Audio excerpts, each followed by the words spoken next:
Hi, this is Rebecca. Life with the Fritz is my show. And today I'm going to be reading a couple of chapters out of my book. It's called Getting Unstuck, a handbook and survival guide for life. And the reason why I'm sharing this is because I want to make sure that people who don't have the money to purchase this book have access to the information that's inside of it.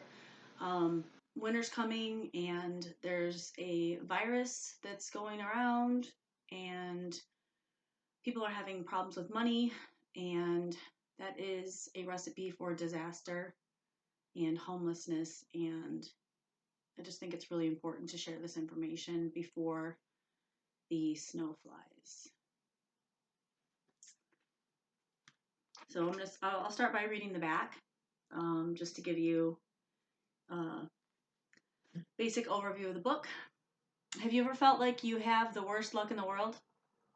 Like no matter what you do, it won't turn out? Do you ever feel defeated or alone, or so overwhelmed by the requirements of society today that you don't know where to begin to turn things around and achieve your dreams? If so, this book is for you. Whether you're living on the streets with not a penny to your name, or struggling to keep what you have together, you can rise to new levels in life by following this time and experience tested knowledge from a woman who truly made something out of nothing and continues to climb. I'll start out with the foreword. This is written for the downtrodden, those who feel hopeless, those who are tired of the struggle and are open to making a new way of their own choice. In other words, those who are homeless, jobless, vehicle-less, broke, locked up, depressed, etc. And I'm going to read a poem that I wrote and put in the beginning of the book. It's called Like the Usual. I don't want to be like the usual ones, vague dreams unfulfilled, permanently wrinkled brows, from worry, doubt, frustration, sadness, and anger, carried away on some path, overgrown with thorns and dead ends, sidetracked from a worthwhile pursuit. Now old and dusty, on the dark shelf hidden, a cog in some cultural wheel, a placeholder in someone else's life, distracted by the constant, useless novelty before them, never knowing who they could have been, feeling too sick and aged and hopeless to begin now. This book is specifically for the homeless, those about to be homeless, the jobless, the fed up. Anyone who has felt stuck in their life for a long time, as though the same things keep happening to them over and over again. It is also for those who have heard about the law of attraction but have never studied up on it. It is likewise good for those who have studied a long time but never reached the reality of their choice. There are many books on the market today that have to do with the manifestation of desire. But for those who have had nightmare lives, so to speak, dealt with extremes of abuse, poverty, addiction, abandonment, and what seems to be an all-around bad luck or feeling of being cursed, it can be that much more difficult for us to create a life that is healthy, a life that is absent of these dysfunctions. In fact, these things have always seemed so normal to us that we may even have a hard time visualizing in detail anything different. So this is for those who probably haven't spent years seeking enlightenment.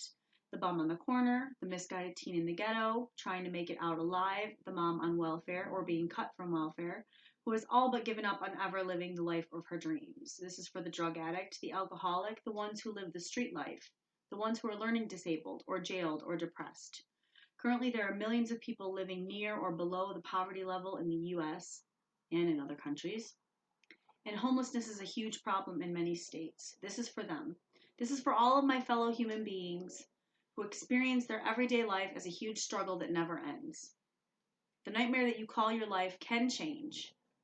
And it is only you that has the power to create such change. If you are dedicated to transforming your life, then even a stumble or a fall cannot stop you for long. The major struggles and heartache that you have been through give you wisdom that you eventually will use sooner or later in your life. Where you come from and what you've been through make you incredibly special because you are stronger than you think, and you are still here. And that's a 100% success rate, by the way. And everything you've been through has prepared you for what is to come. As long as you're still here, there will always be hope for you. This is for the jaded ones then. Imagine that your whole life you've lived in a cave, chained, unable to see the sunlight, only indirect rays, feeble and elusive. You're about to step out into the sunlight for the first time, slowly and surely, step by taking the challenge of revolutionizing your life. Just as Plato's character in the Republic, a very good reading in conjunction with this, by the way, your life has been one of illusion. If you now dare to live this challenge, your life will be real in all the ways you wish it to be, and full of magic, joy, and surprises around every corner. I wish you all luck then. And if you discourage, remember, you can always dust yourself off and try again. Every day is a new start. And you decide what opportunities lie in wait for you. You can do it. Let me just close these windows because somebody's making all kinds of noise outside.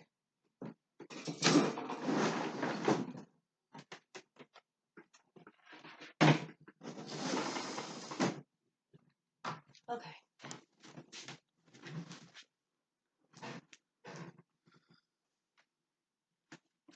All right.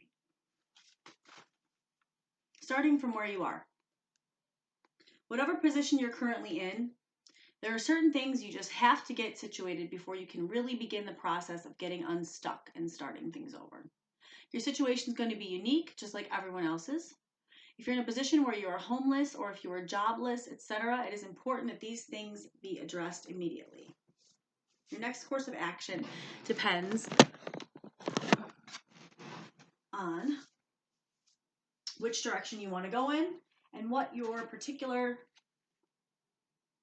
needs are. For instance, if your home is in foreclosure, you would first want to try to save the house.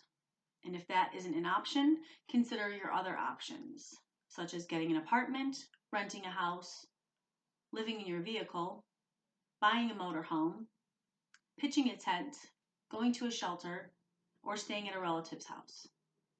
I myself squatted in a house and refused to leave, and within 5 years I had obtained the deed to the property in a state that requires 15 years for adverse possession. I live in Detroit, Michigan. I write some of this assuming that you have no resources of friends or family, money, etc. Sometimes hitting bottom puts you in the best position to climb back up, because once you have nothing to lose, a lot of the anxiety and worry stops. Yeah, you can't worry about stuff that's already gone, right? Except if it's children. This would be a good time for me to stop and address the question, what qualifies me to speak on all of this? I am now 40 years old, and in the last 20 years, since September 11th, 2001, more specifically, the beginning of the most trying time in modern history for our country, I've been homeless more times than not. I have lived in my car. I've lived in campers with no heat, electric, running water, or bathroom facilities in the winter.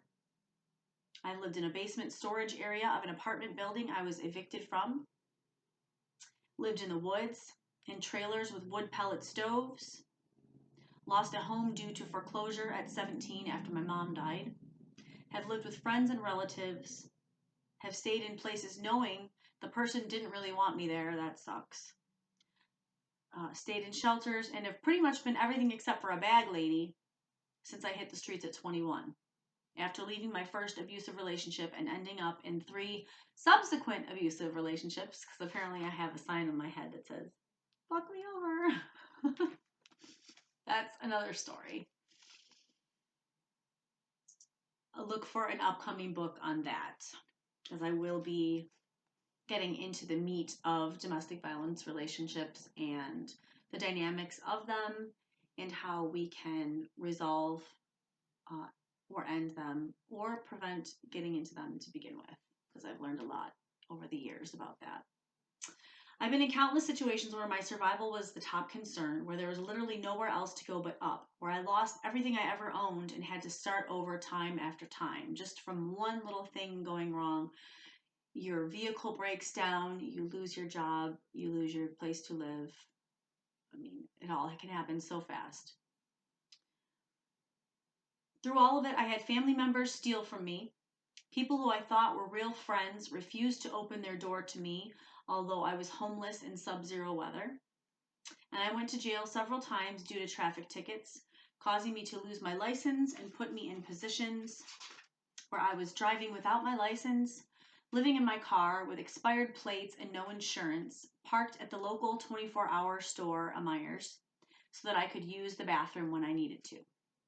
Over 20 years after stepping out into the world, I still found myself scraping by just to try and keep afloat, where money was gone for bills before I even made it, where the utilities were shut off, where tax auction threatened my family with homelessness. I've also built things up and watched them fall down due to one simple missed step, due to trying too hard to live beyond my means. Tip number 1, don't try to live beyond your means. Live within your means. I have been down in the trenches too, trying to figure all this out just as you are. There are many things I've learned along the way, but there is no time to spend more years living out the things I know before I share what I know works. I see things getting very bad out here, and it's important to share now and that you are able to climb out of this muck right now too. In 2013, after having left my latest abusive relationship, and I keep to myself now, tip number 2, don't allow anyone to knock you off your square. And tip number 3, get your own shit so nobody can knock you off your square. So we have don't try to live beyond your means, don't allow anyone to knock you off your square, and get your own shit. I finished my stay at a domestic violence shelter at the beginning of a very cold November in 2013 with an eviction record that prevented me from obtaining housing. I had signed up for Section 8 and I was in my minivan with 4 children and one on the way, and the doctor, upon examining me, had told me I had placenta previa, which is a potentially life-threatening condition for both mother and child. I was told that if I worked strenuously, I could lose the baby. All of the regular shelters were full, and the heater in the van was sketchy. It kept going on and off. I had to figure out something quick.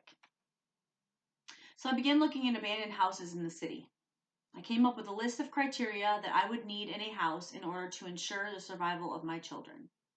On my list was a natural working fireplace for warmth, a water source, a toilet, sewer piping connected to the toilet, wiring in the walls, a circuitry box, and a structurally sound dwelling, no foundation leaks or holes in the roof.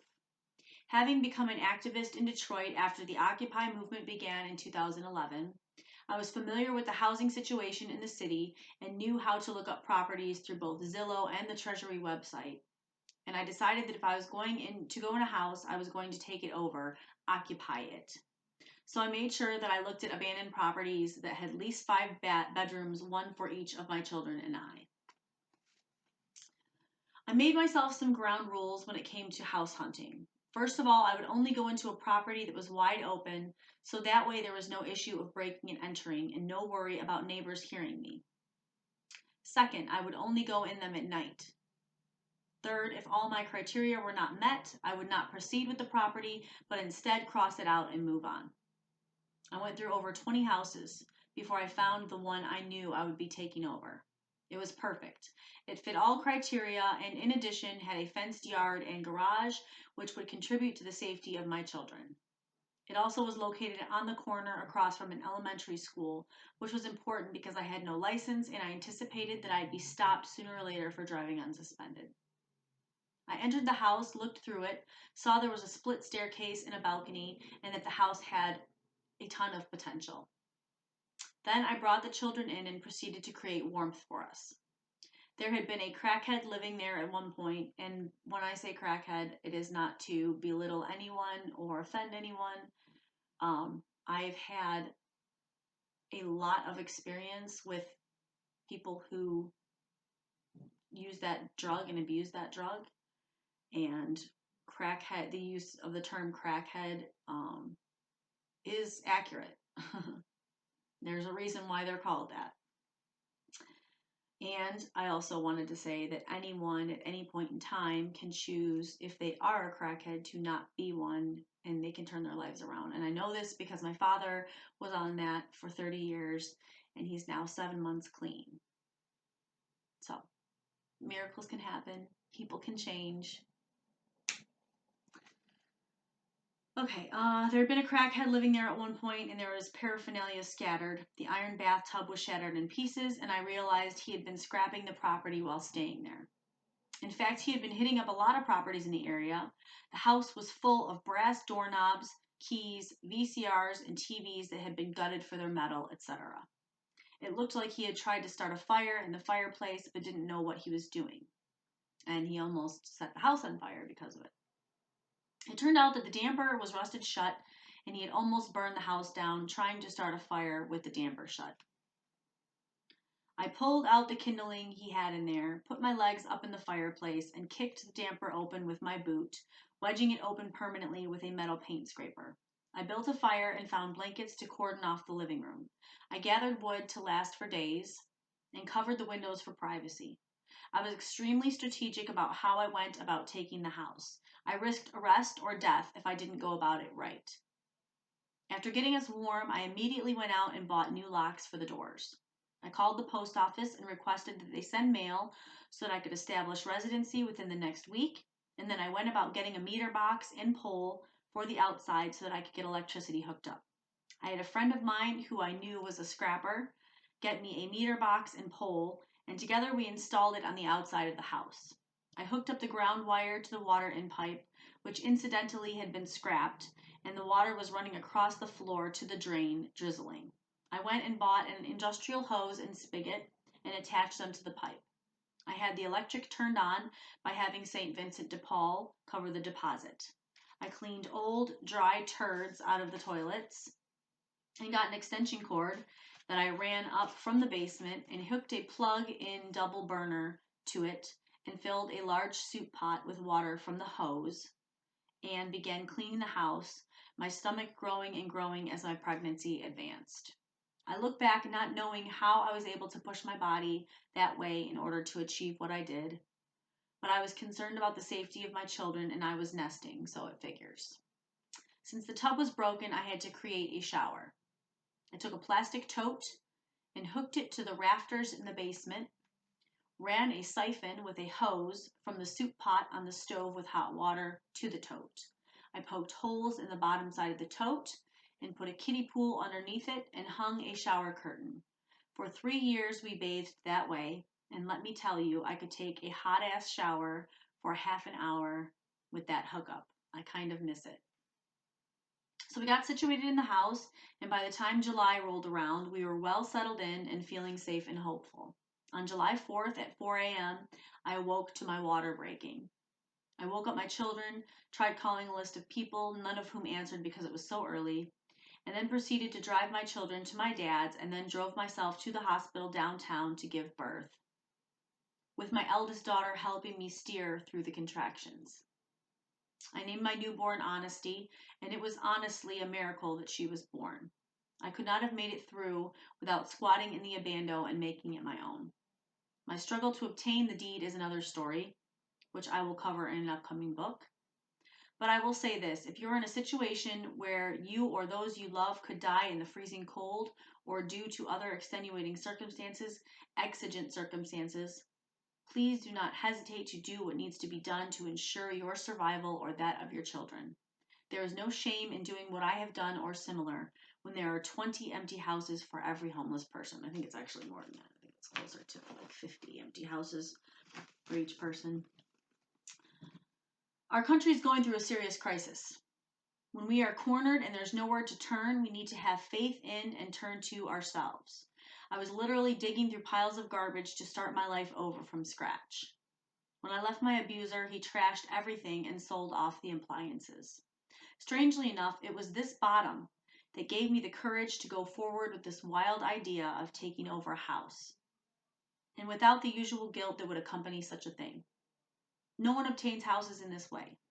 I was the first here to do this, and my activism in conjunction with the pushing of hundreds of other activists in the city of Detroit like me were instrumental in the creation of a program by the city that allowed hundreds and thousands to continue to live in these homes after hundreds of thousands had already been forced out. If you are in the city of Detroit and squat successfully in an abando and get legit utilities and take care of the property, you may very well end up with the deed. So this is possible. When I stepped in the door, I did so with the intention that I was going to obtain the property, that it would be mine. I had no idea how that would occur or what turn of events would lead to that outcome. I just had to have faith. 5 years after I entered the property, I was handed the deed by the mayor himself, Mike Duggan, which I thought was ironic as hell because he had funding to help people stay in homes, and instead he created a demolition program with all of those funds, a demolition program that is at this very moment being investigated by the feds. At the writing of this book, that investigation was still open. If it were up to him, my home across from 2 schools and next to an alley where school children walk every day would have been demolished. Instead, our presence has helped stabilize this corner and bring safety to the children who travel in the neighborhood. I could not have done it without the help of my activist community and the unwavering faith that it would be mine. You may have a vision which you think is impossible, but don't throw it away. You don't have to know exactly how the universe will deliver something or someone to you in your life. You only have to know it is possible. Where there is no way, a way will be made. And that is a quote from Michael Bernard Beckwith. Now is the time to make a commitment to do whatever it takes to get yourself out of the situation that you're in. You have to think outside the box in order to do something you've never done. Make that commitment here. And the commitment is, I dare to be committed to doing what it takes to change my life and maintain it. Survival guide. Meeting immediate needs. Things you could do if you are low on food.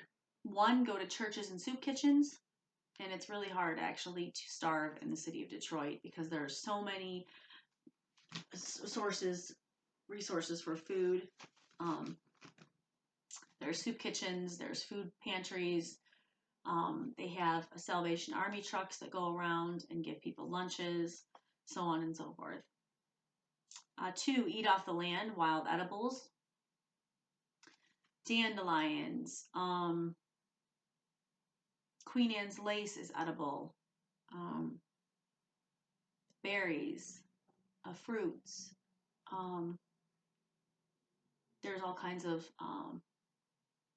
wild edibles, and I encourage you to do your research and either go online or purchase a book of wild edibles. In the event that we ever have a food crisis or shortage, there's still all kinds of things to eat. It might not be your favorite meal, but it's not going to kill you and it's going to help keep you surviving.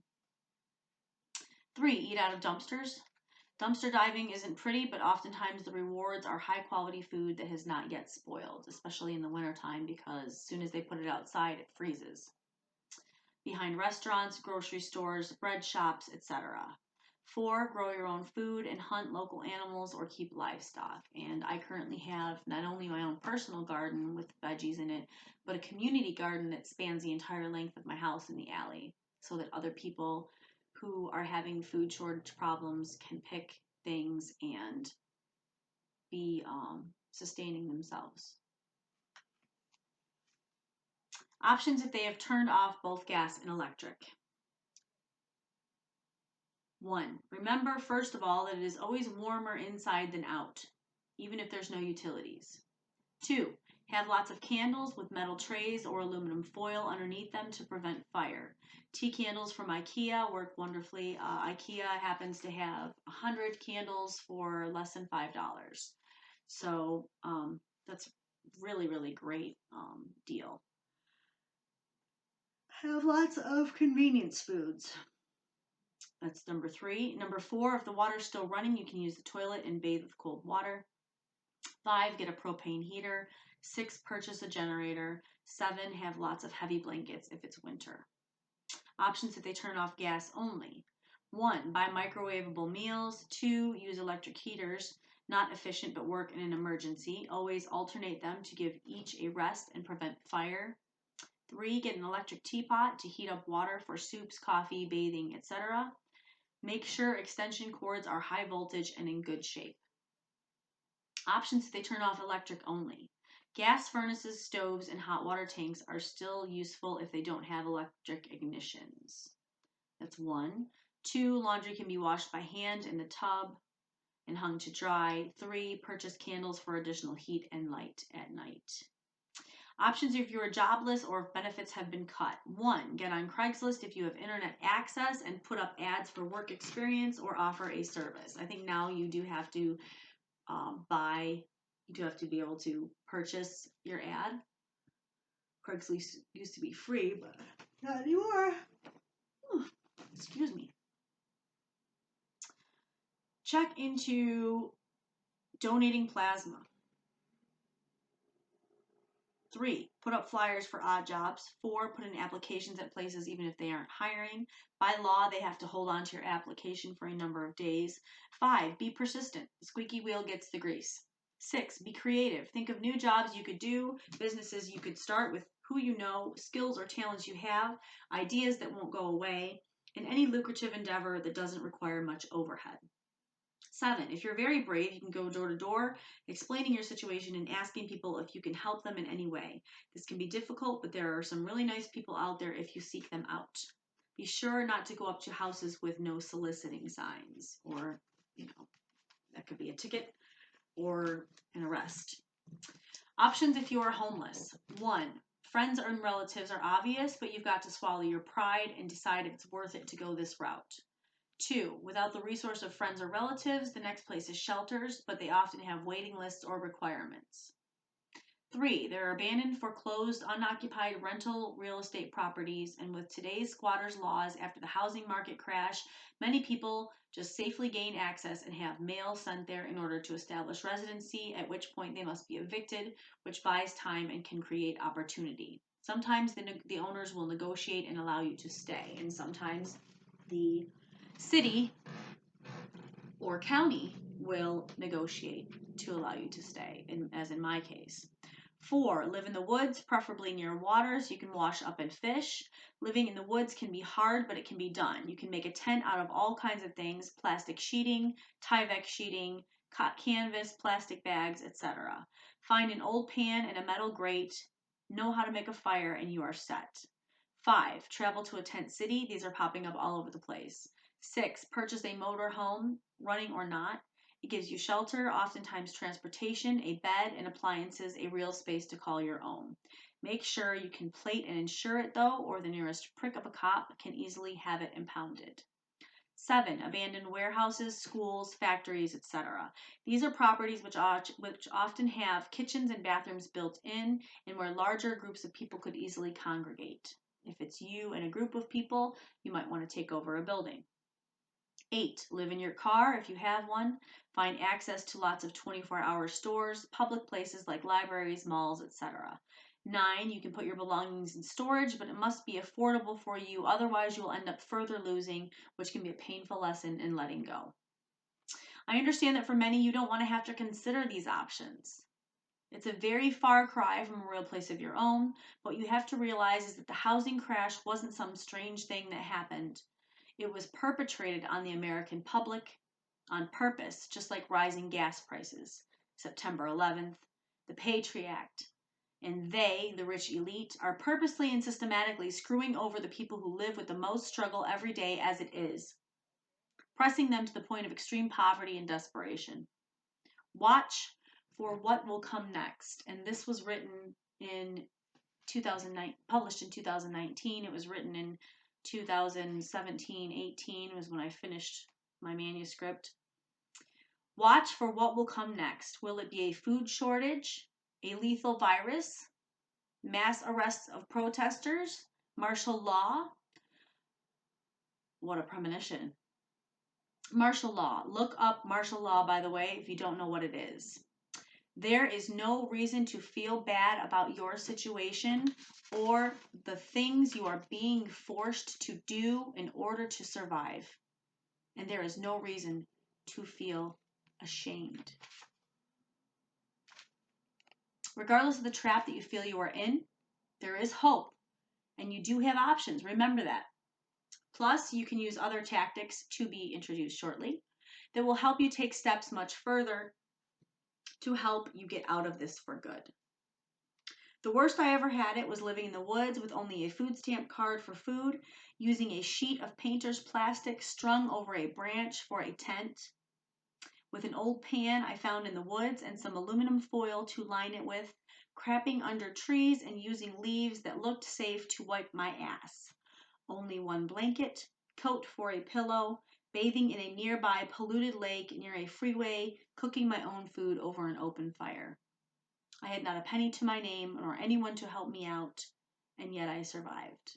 And I was with baby daddy at the time, so we actually did that together. So I wasn't alone, but it was very tough. The thing is, though we think we need certain things, we really need nothing. Although we've been brought up dependent on the system, it is time for us as individuals to become self-sufficient, so the powers that be will no longer have any kind of hold on us or way to exploit our needs or weaknesses, because that is what has been done.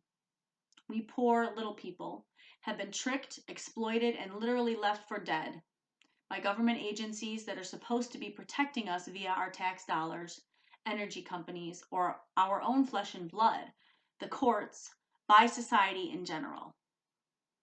So these are different various elements that, shun you and leave you for dead they kick you when you're down. And it happens, unfortunately. So you have to sometimes be able to do things on your own.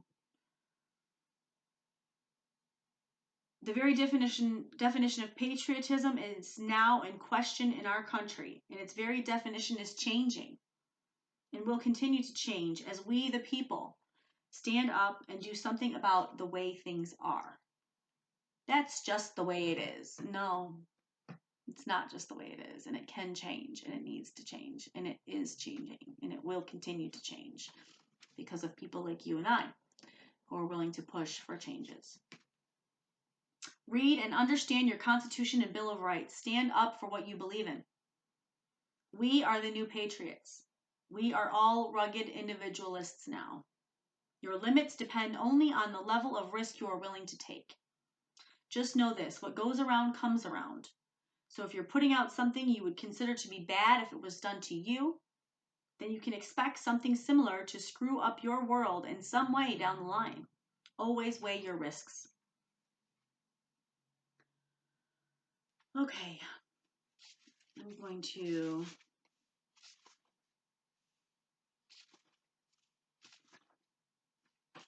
read a couple more pages and then I will end this for this session. Ways to be resourceful. 1. Make use of libraries and public internet services. If you don't know how to use a computer or a smartphone, learn. Using the internet to inform yourself and find work is a huge part of what will help revolutionize your life if you take advantage. Get a library card and a laptop. 2.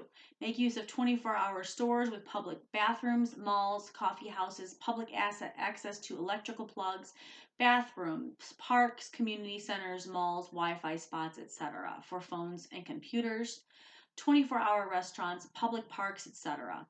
Senior centers are a good place to put up flyers, go for resources, and to meet a network of many nice people that often need as much help as you. 3. Make use of free water sources and advocate for those in your community. 4. Ask. It is always amazing to me the things people are willing to give me or do for me when I have the courage to ask. Doing this can send your life into a whole different direction. 5. Bending the rules, breaking them. Remember, when it comes to the survival of your family or yourself, only you know what level of risk it is wise for you to take. So although I am giving suggestions, I'm not recommending or giving any kind of legal or illegal necessarily advice. 7. Being resourceful has extensions into many areas, one of them being to find alternate uses for common or found objects along the way. 6. Be creative. The limit of your imagination, that would be 7. The limit of your imagination is the limit of what is possible. Change in the weather. Regardless if you believe it is because of global warming, a polar tilt, a change in the magnetic fields, a vibrational shift, or whatever, or, pollution, obviously. The bottom line is that it is a fact that the weather is getting warmer every year. Think about what that means and where you need to go to survive in the time to come. It has already started in many states. Crops won't grow, livestock dies, invasive insects multiply, there's flooding, there are sinkholes, fresh water becomes scarce, temperatures become unbearable. It is wise to consider these things when planning on where and how to build a future, to start over, or to escape to as a backup plan, let alone just getting out of a hole. Our power grid in the United States is fragile. Severe storms leave people without power for days, even weeks. We have become dependent on a system that can do irreparable damage to our lives if something big goes down. It's important to have emergency items available to make things easier in such situations. The following is a list of important items that can come in handy. Matches, strike-on box, flint, charcoal, water filter, multi-tools, pocket knife, candles, one large pot pan, length of rope, salt, tent canvas, toilet paper, hand soap, a wire rack of some kind, fruit and veggie seeds, portable solar panel, bug spray, all-purpose cloth, sewing kit, toothbrushes, some kind of netting, durable airtight containers, bleach tablets, paper pens, camo spray, paint, binoculars, camo spray paint, binoculars, BB gun, mirror, magnifying glass, set, compass, star map, hand tools, walkie-talkies, flashlights, solar or crank, like those little weather radios that have a solar panel built in. You can charge your phone off of it. It costs like 25 to 40 bucks. It's got a little weather radio, AM, FM. You can crank it to charge it. Those things are great to have around. Matter of fact, I have one right here. It's just like this. It's got everything you need on it. It's got like a little safety light. I'm not sure where the thing is for the light. At any rate, these are nice to have around. They're good for emergencies, and if you're in a situation where you need to leave your home, or there's militia or military at the door, and you're forced to leave your home for any reason, you have these kind of things available to help you out.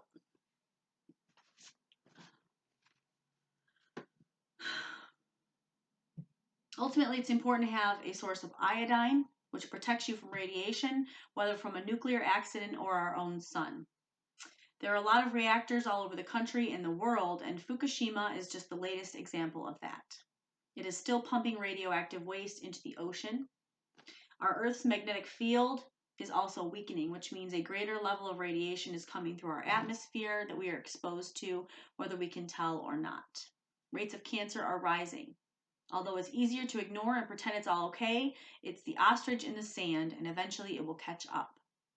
Our government would rather allow thousands or millions to perish while keeping things under wraps than to be open and honest about what's really going on under the justification that they don't want to cause mass panic and breakdown of society. Keep your head up and eyes open. Remember that whatever you're going through right now, nothing lasts forever.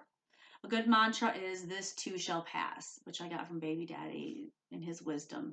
He's that phrase has come in handy so many times in my life. No matter how bad it is now or how bad it could get in the future, you can get out of it. This life looks very real, but it is all just an illusion, a very real seeming illusion. It can be a sweet dream or a beautiful nightmare, whatever you choose for it to be for you. And starting over is as easy as the next second.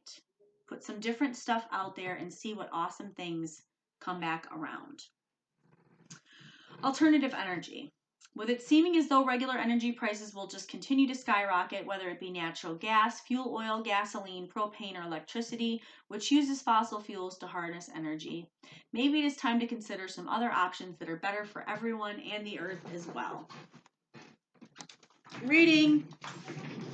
No. Because I'm in the middle of a video. You're trying to what? Sure. Hurry up. Come on.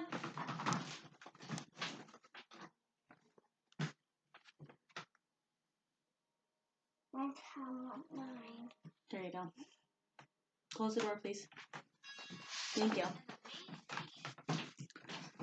Okay.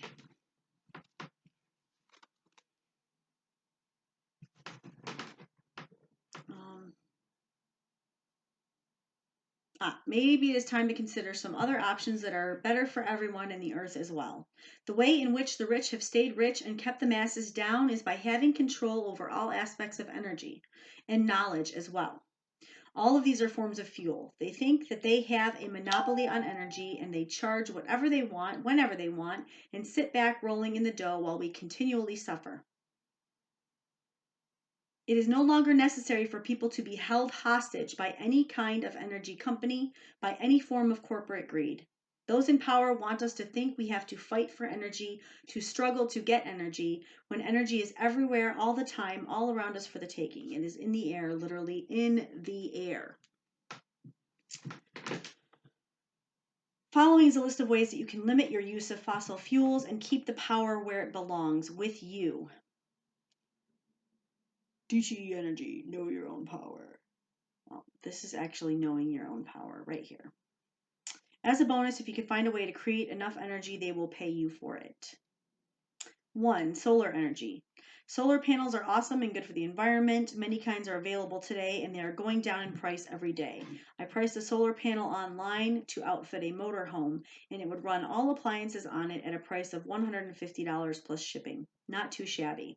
Do some research. This really is a viable option. The sun is the ultimate in free energy. 2. Wind energy. Wind power is great for those who still own their homes. Portable turbines are available but harder to find. Farmers are making great incomes with these using their acreage.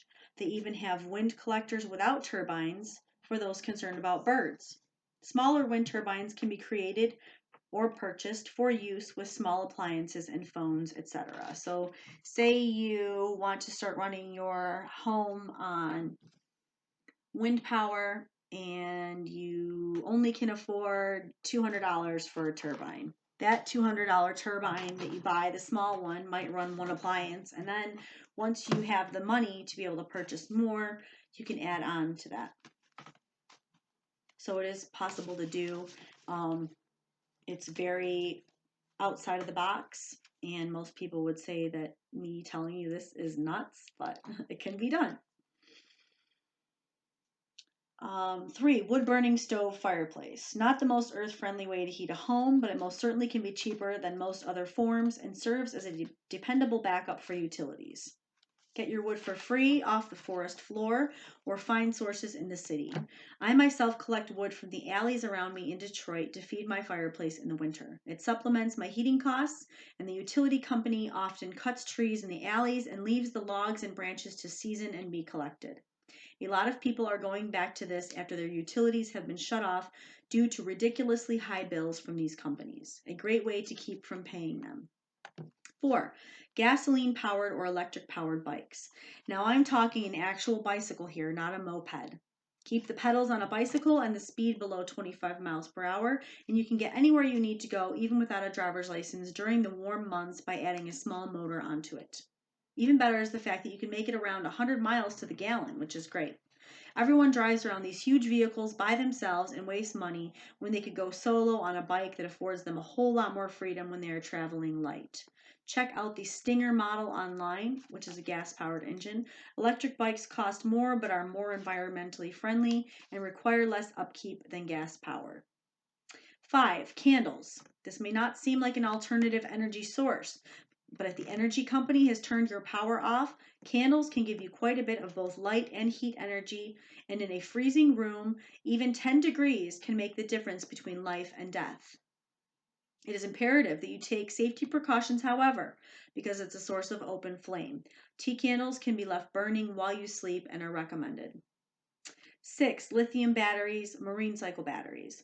These batteries are rechargeable, last a long time, and can power items that typically cannot be powered otherwise.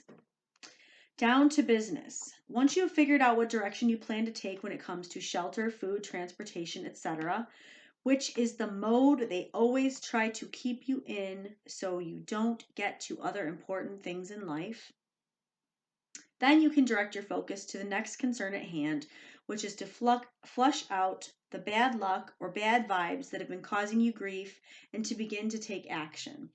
Because this is a book designed to be sold at a cheap price, so everyone, even the poorest of us, has access to it, much of the following information is in a condensed form, absent of the pictures, captions, and drawn out explanations of why exactly you should do this or that or the other. The full effect can be achieved whether or not you understand the mechanics or mystery behind it, as long as you are willing to follow through with the steps and exercises provided without constant doubt and questioning. It takes time to achieve the results you desire, but if you're consistent and really keeping at it, you will see an almost immediate difference in the way things happen for you in your life. The basic idea is that because we live in a world of cause and effect, everything that is put out from the level of thought, word, and deed comes back at some point in similar frequency. Everything takes some time to show up. The best thing you can do is to test it out in your own life.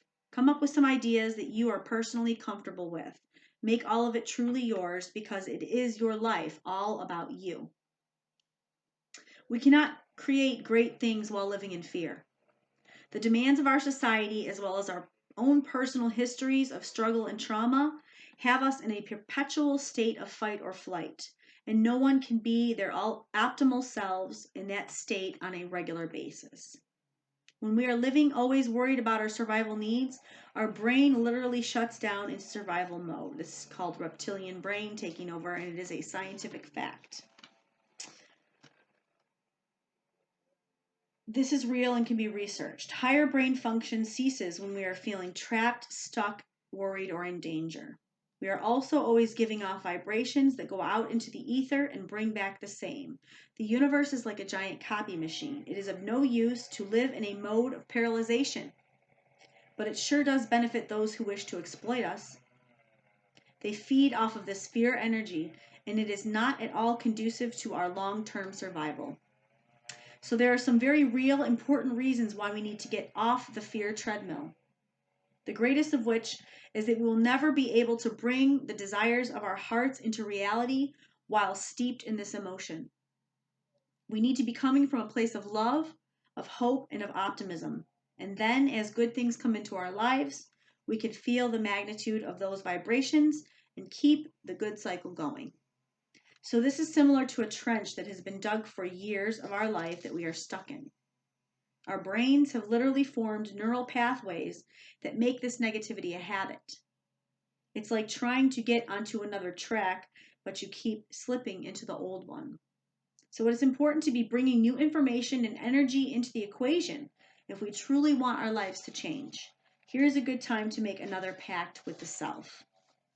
I commit to optimism and to exploring new ideas and being consistent in order to make my life the way that I wish it to be. My pace is mine alone, and progress can be fast or slow as long as I am continuing to move forward. All right. So I'm going to end this here, and I'm going to continue on with my next video where I've left off in this book. Again, this is Getting Unstuck, a handbook and survival guide for life. And if you can afford to purchase it, or if there's a loved one that you know of that's going through issues that you'd like to purchase it for, you can find it on Amazon. You can purchase it in Kindle form or as a paperback. Thank you so much for your time and for listening to this video. And I appreciate you. Like and subscribe if you like this video or if you've gotten some value out of it, and recommend my channel to your friends and family if you believe that they could use this information. Thank you so much for your time and have a good day.